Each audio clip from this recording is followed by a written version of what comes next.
manok na kami. Mamaya pang alas 12 yung alas namin. Time is 9:47.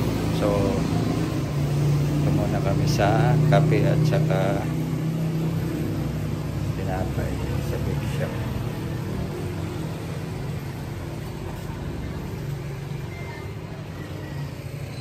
Coffee 5. Hulog-hulog 5 coffee. Abang-abang na sa barko kung andyan na. Medyo kanina pa kaming alas 3 gising, tapos ngayon alas 12 na. Paparking na ko no? Oo. Pero oray pa ngayon makadak. Mahihiya na ako. Sige. Ang kasama ko sa training, nakisabay sa aking umuwi papunta rin ng Tacloban, kaya alas 12 na ng tanghali di pa kami nag lunch. Then tawid kami, baka dun na kami sa barko kumain. Kung makatawid kami ng 12:30 or alauna, mga alas 2 medyo kami andun sa Alin or sa Dapdap Port. Tapos biyahe kami ng 6 na oras papuntang Tacloban.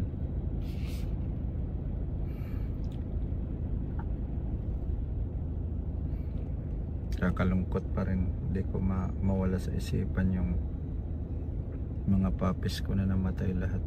Pinanganak ng aso kong buntis, 1 year and 5 months.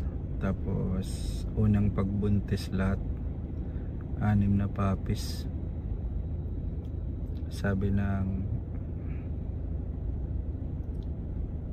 supplier ko, antayin na lang daw, baka mag-in-hit na naman siya after 6 months. Doon na lang daw ako bawi. Ganyan pala pag namamatayan ka ng Great Dane, 6 na doble.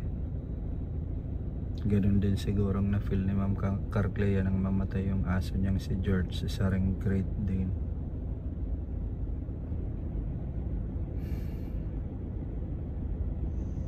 Mula pa kagabi hindi ako nakatulog sa kakaisip ko sa mga puppies na yun. Hindi man lang ako andun. Kala ko kasi 3rd week pa ng February yun eh. Bakit kaya nauna na yun?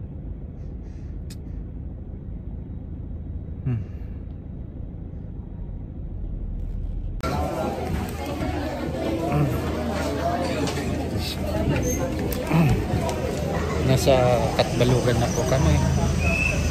Nag-break muna kasi medyo pagod na rin ako. Change of driver muna. Kasama ko muna mag-ride. Pahinga muna ako kasi 3 o'clock in the morning pa lang ako kanina.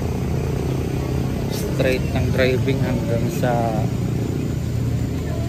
Matnog at saka sa Dapdap Port papunta dito.